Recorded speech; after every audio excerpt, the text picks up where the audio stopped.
സ്റ്റാഫിങ്ങിൽ എന്തായാലും ചോദിക്കും methods of staffing അല്ലെങ്കിൽ സ്റ്റാഫിംഗ് റിക്രൂട്ട്മെന്റിന്റെ പ്രോസസ്സ് എന്താണെന്നുള്ളത്. രണ്ട് രീതിയിലാണ് നമ്മൾ സ്റ്റാഫ് ചെയ്യുന്നത് ആൾക്കാരെ. ഒന്ന് ഇന്റേണൽ സോഴ്സസ് വഴിയും രണ്ടാമത്തത് എക്സ്റ്റേണൽ സോഴ്സസുമാണ്. സോ സോഴ്സസ് ഓഫ് റിക്രൂട്ട്മെന്റ് പഠിച്ചു വെച്ചു, എസ് എ വരെ ചോദിക്കാൻ ചാൻസ് ഉള്ള ഒരു ക്വസ്റ്റ്യൻ ആണ് കേട്ടോ. അപ്പൊ ഇന്റേണൽ സോഴ്സ് എന്ന് പറഞ്ഞാൽ എന്താ, കമ്പനിക്ക് അകത്ത് നിന്ന് തന്നെയാണ് നമ്മൾ ആൾക്കാരെ ഹയർ ചെയ്യുന്നത്. ഒന്നെങ്കിൽ ട്രാൻസ്ഫർ ആയി അല്ലെങ്കിൽ പ്രൊമോഷൻ ആയി. ട്രാൻസ്ഫർ എന്ന് പറഞ്ഞാൽ അവരുടെ ജോബ് റോൾ മാറ്റുകയാണ് ചെയ്യുന്നത്. പ്രൊമോഷൻ എന്ന് പറഞ്ഞാൽ കുറച്ചുകൂടെ നല്ല ഒരു പ്രൊമോഷൻ കൊടുക്കുകയാണ്, ഒരു ഹൈ പ്ലേസ്മെന്റ് അവർക്ക് കൊടുക്കുകയാണ് കമ്പനിക്ക് അകത്ത് തന്നെ. അപ്പൊ ഇത് രണ്ടുമാണ് ഇന്റേണൽ സോഴ്സസിൽ വരുന്നത്.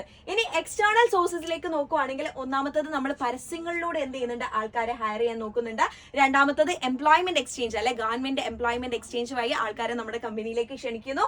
നെക്സ്റ്റ് ക്യാമ്പസിൽ പോയിട്ട് ക്യാമ്പസ് റിക്രൂട്ട്മെന്റ് വഴി നമ്മൾ എന്ത് ചെയ്യുന്നുണ്ട്, ആൾക്കാരെ ഹയർ ചെയ്യുന്നതാണ്. നെക്സ്റ്റ് ഡയറക്റ്റ് റിക്രൂട്ട്മെന്റ്, അതായത് നമ്മൾ നോട്ടീസ് ബോർഡിൽ എന്ത് ചെയ്യുന്നു, കമ്പനിയുടെ നോട്ടീസ് ബോർഡിൽ ഇന്ന ആളെ ആവശ്യമുണ്ട്, ഇന്ന ക്വാളിഫിക്കേഷൻ ആണെന്നൊക്കെ പറയും. അതനുസരിച്ചിട്ട് ആൾക്കാർ വരും, ഇന്റർവ്യൂ നടത്തും, ഡയറക്റ്റ് ആയിട്ട് അപ്പോയിന്റ് ചെയ്യും. Next placement agencies and management consultants.